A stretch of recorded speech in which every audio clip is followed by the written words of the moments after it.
Primeiro livro de Samuel, capítulo 2, versículo 6 diz: O Senhor é o que tira a vida e a dá, faz descer a sepultura e faz subir. Eu sou a Lu, seja muito bem-vindo, muito bem-vinda ao meu canal. Eu estive um tempo me preparando, melhorando emocionalmente, para vir aqui falar com vocês a respeito de tudo que aconteceu na minha gravidez. Eu não quero fazer que esse vídeo seja um vídeo de lamentações, pelo contrário, eu quero que esse vídeo de alguma forma possa ajudar você. Eu tenho 40 anos, sou casada há 8 anos, eu tive alguns problemas de saúde durante esse período de casamento, mas esse ano Deus nos deu a dádiva no começo do ano de engravidarmos. Foi uma gravidez muito esperada, muito comemorada, foi algo tremendamente especial. Eu sou portadora de transtorno bipolar e de transtorno de ansiedade. Eu também tenho hipotireoidismo e sou pré-diabética num nível controlado. Por conta disso, eu procurei uma obstetra que fosse uma obstetra de gravidez de risco, para que ela me desse toda a assistência. Mesmo assim, ela me orientou que seria um pré-natal multidisciplinar, com ela, com psiquiatra, com endocrinologista, nutricionista, para que tudo ocorresse bem. O primeiro passo muito importante foi eu procurar o meu psiquiatra, com quem eu me trato há 15 anos, para que ele me desse todas as orientações necessárias em relação à medicação controlada que eu faço uso. Eu consegui só falar com ele por telefone e ele, de uma forma abrupta, retirou algumas das medicações que eu estava usando. Ele não fez o desmame, que é muito importante. Só que eu fiquei sabendo disso depois. Bom, o que aconteceu? Eu entrei numa crise fortíssima de abstinência e também por conta disso desencadeou a descompensação das doenças que eu trato, né, psiquiátricas. Então, assim, foi algo terrível. Eu tive sintomas horríveis, o meu corpo inteiro tremia o tempo todo, eu tinha dores no maxilar de tanto que a minha boca tremia, batia. Eu não podia ouvir um barulhinho que fosse, que eu pulava, eu tomava sustos sequenciais, eu tinha muito medo que isso estivesse fazendo mal para o bebê. Eu tive... Aí começaram os sintomas do transtorno de ansiedade. Então eu tinha sintomas físicos, inclusive, não era só algo no nível emocional, psíquico, não, atingia o meu corpo. Então aí vai a minha primeira dica. Mulheres que fazem tratamento psiquiátrico podem sim engravidar. Eu fui desestimulada durante um tempo, mas depois eu fiquei sabendo que eu poderia sim ser mãe, mesmo fazendo tratamento psiquiátrico. A única coisa é que, da mesma forma que você faz um pré-natal com a sua ginecologista, com o seu obstetra, você também vai ter que fazer esse acompanhamento mais de pertinho com o seu psiquiatra. Então, só que de uma forma correta. Não como aconteceu comigo, infelizmente, depois de 15 anos me tratando com o mesmo profissional, infelizmente aconteceu algo que não teria necessidade, que me fez sofrer muito e que não deixou com que eu curtisse todo esse início de gestação, porque eu passava muito mal. Então, aí também vai a minha segunda dica. Se você tiver alguma dúvida em relação ao profissional que você está se tratando, em relação ao médico, seja obstetra, seja psiquiatra, mude de médico, peça uma segunda, uma terceira opinião. Você vê, no meu caso, da obstetra, ela foi a terceira obstetra que eu procurei, que eu me senti bem, que eu senti que ela era uma profissional capaz e eu senti segurança.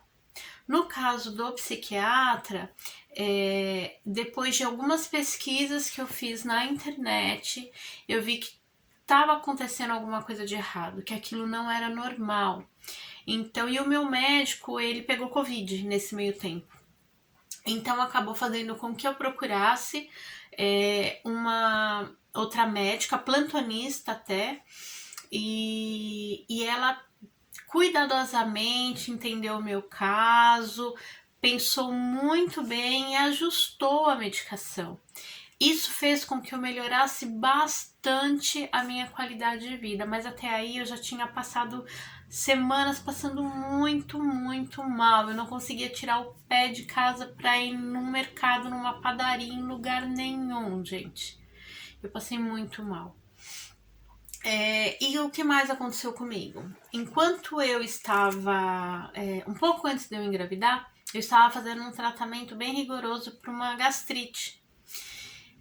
Então, quando eu engravidei, eu tive que parar com pantoprazol, algumas medicações que eu tomava para gastrite, que eu tinha sofrido até uma internação por conta dessa gastrite no mesmo mês que eu engravidei.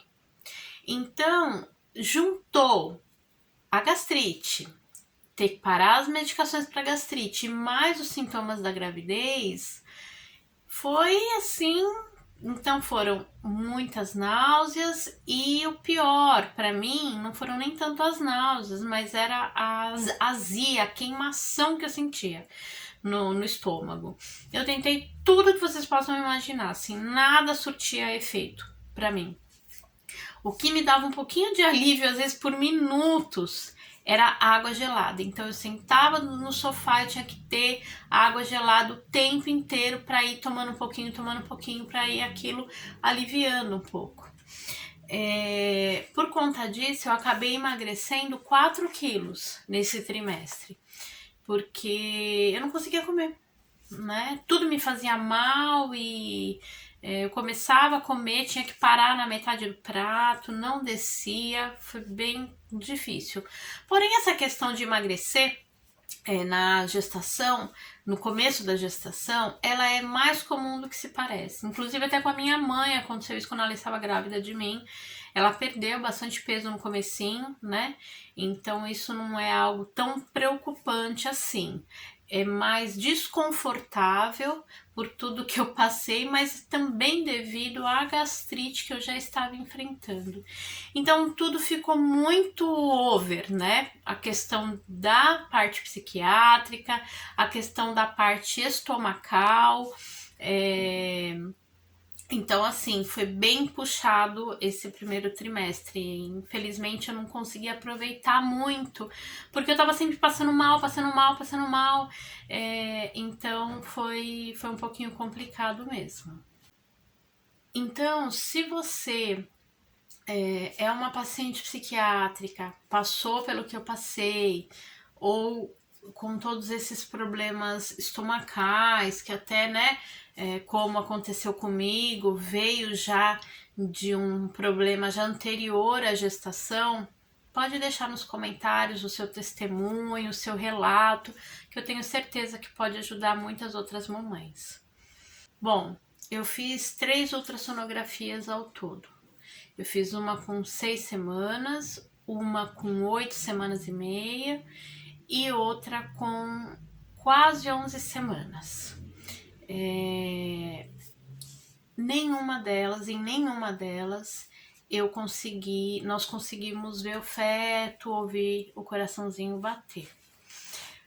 Porém, a minha médica ela não fechou o diagnóstico. Ela foi sempre pedindo, olha, não, aguarda mais 2 semanas, vamos fazer mais um ultrassom, aguarda mais 2 semanas, vamos fazer o terceiro ultrassom, e assim foi. E foi pedindo também o exame de sangue, o beta-HCG, para ver se a gravidez estava evoluindo também pelo beta-HCG.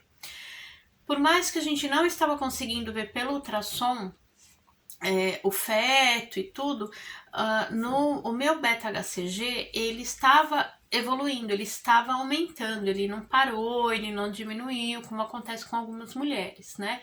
Ele estava assim subindo. Então isso era mais uma esperança que a gente foi nutrindo, né? Então o que aconteceu? O meu terceiro ultrassom estava marcado, né, para um sábado. Na sexta-feira eu tive sangramento.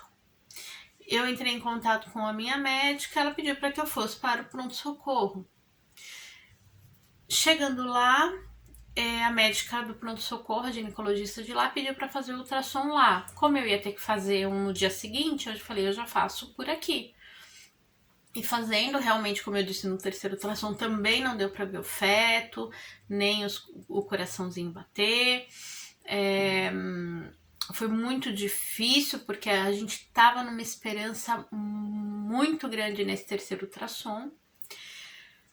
Mas enfim, não teve como, e a médica realmente bateu o martelo do hospital mesmo, de que era uma gravidez embrionária, ou seja, uma gravidez que não evoluiu, ocorreu a fecundação, tudo direitinho, né? Por isso a gente tem hormônios da gravidez sempre subindo alto, né? Num índice alto.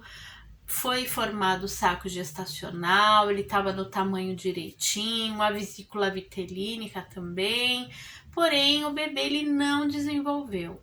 Então a médica do pronto-socorro disse que agora o meu corpo realmente ia passar por um processo de expulsão, né, daquela gestação, e que eu poderia ficar com sangramento até por 6 semanas.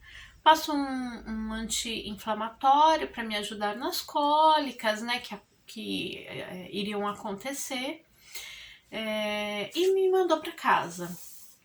Nisso passaram-se 2 dias. No terceiro dia, primeiro que assim, né, gente, foi um baque muito grande ali no hospital, porque a gente ainda tava com muita esperança, e a gente sabe de muitos relatos de mulheres que têm sangramento, mas que tá tudo bem.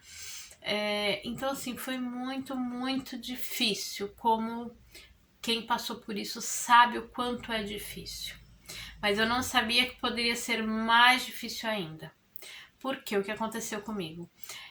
No terceiro dia, eu comecei a ter uma dor, começou como uma cólica, e de repente a dor se tornou muito forte. Quando eu vi, não era mais uma dor, uma cólica, eram contrações que eu estava tendo. E ficou algo assim insuportável. Meu marido me colocou correndo no carro, me levou para o pronto-socorro. Eu fui gritando, gente, sem exagero, de casa até chegar no hospital.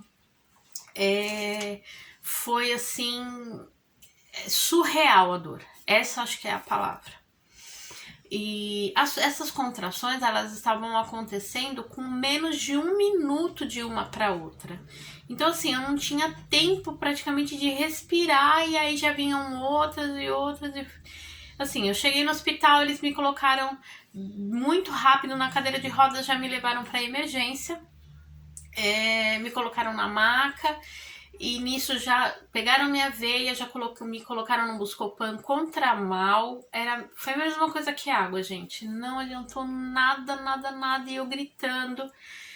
E meu marido ali comigo, a gente, né, sem saber o que fazer.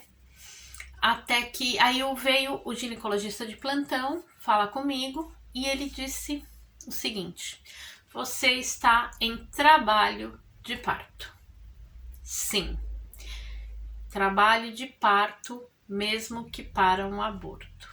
Para minha surpresa, ele disse o seguinte: para o útero não tem diferença se está acontecendo um aborto ou um nascimento, ele vai contrair da mesma forma.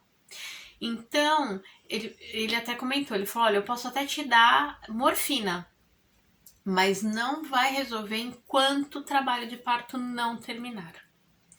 Então ele saía, voltava, ia vendo, né, como eu estava.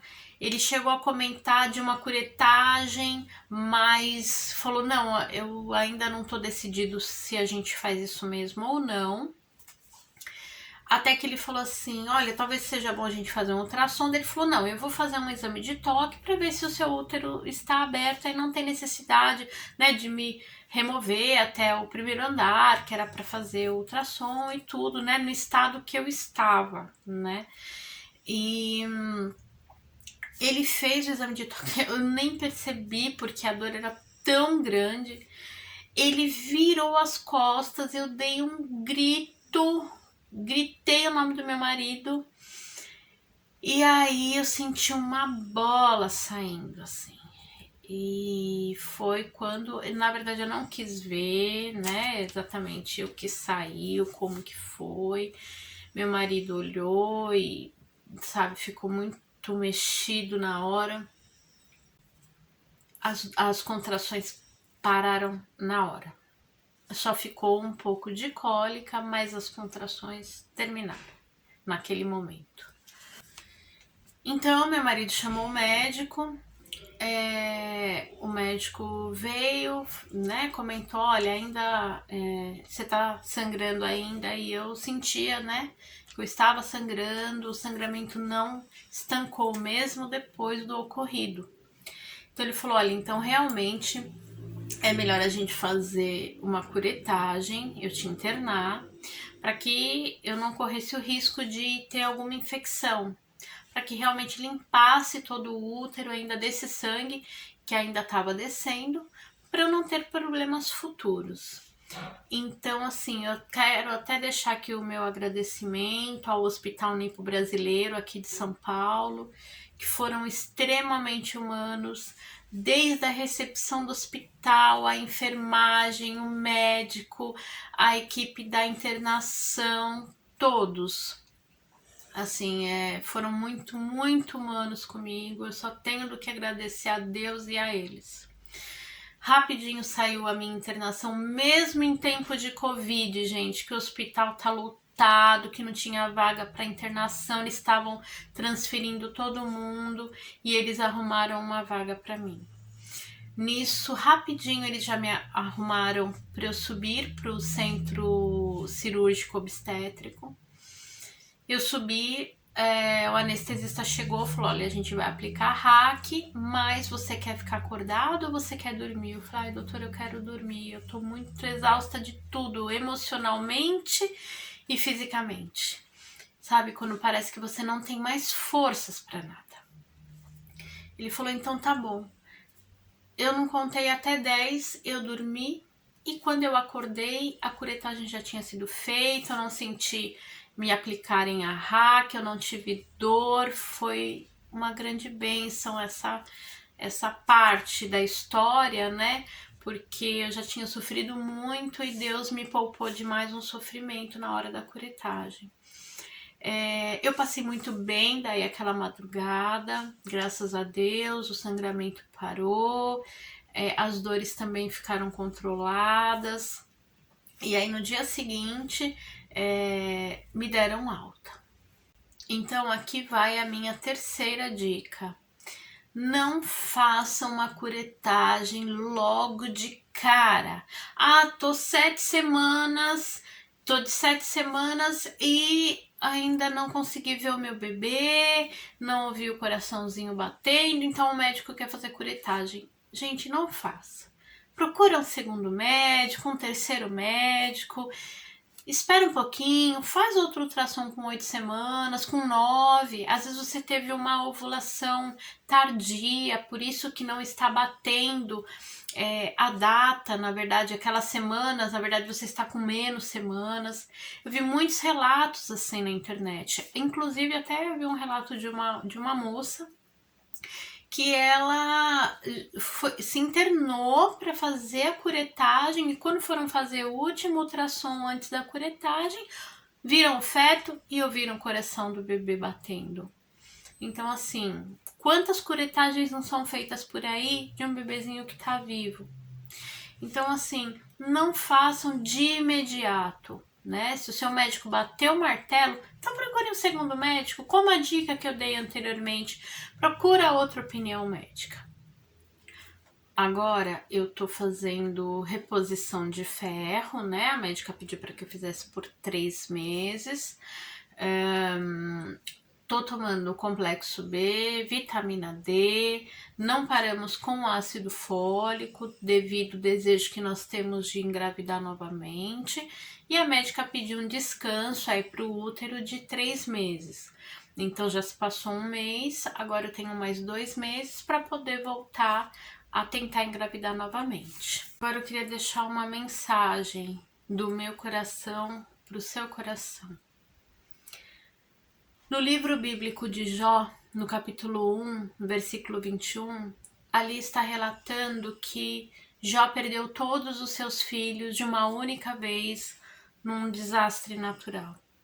E quando ele recebeu a notícia, ele diz lá: Deus o deu, Deus o tomou. Bendito seja o nome do Senhor. Pessoal, Deus é soberano. Por mais que nós não entendamos os seus planos, por mais que a nossa mente humana, que é pequena, nós não entendamos o porquê das coisas, tenham fé de que Deus sabe o que é melhor, de que Deus tem o tempo certinho para cada coisa, o tempo ideal para tudo. Tudo é uma experiência. É como meu marido diz: você é mãe, Luciana. Isso ninguém vai tirar de você. Então você que está me assistindo e está passando por isso, você é mãe e ninguém vai tirar isso de você. Eu espero com o meu coração que eu e você possamos engravidar novamente e termos o nosso bebê nos braços. Mas não é porque a gente não teve esse bebê nos nossos braços que a gente deixou de ser mãe. Todos nós temos um propósito nessa vida.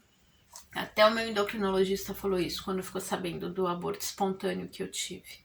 Então não importa se você vive 100 anos para cumprir o seu propósito ou se você vive 11 semanas no ventre da mamãe para cumprir o seu propósito. E essa fé é que vem mantendo de pé a mim, ao meu marido, aos avós, e com a certeza de que nós iremos engravidar novamente. Deus nos mostrou que nós podemos, que nós não somos inférteis. Então, se você também engravidou, Deus mostrou para você, para o seu marido, que vocês não são inférteis e que Ele tem todo o poder de fazer com que você engravide novamente. Não perca sua fé, não se revolte. Seja grata a Deus por essas semanas que você teve dentro de você o seu bebezinho. Eu sou muito grata pelo sentimento, pela sensação, por mais que eu passei muito mal, como eu falei para vocês, mas hoje eu sou muito grata por poder falar: estive grávida. Eu tive uma vida dentro de mim, por mais que ela não evoluiu, mas a vida aconteceu.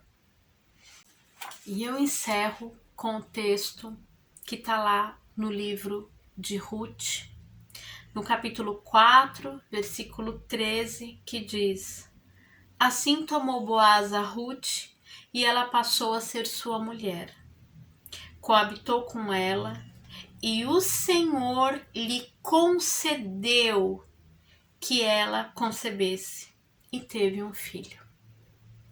Então, que o Senhor Deus possa conceder a mim e a você que a gente conceba mais uma vez e que a gente possa segurar o nosso milagre nos nossos braços.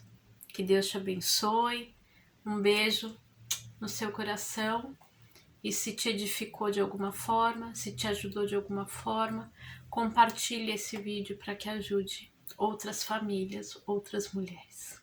Um beijo.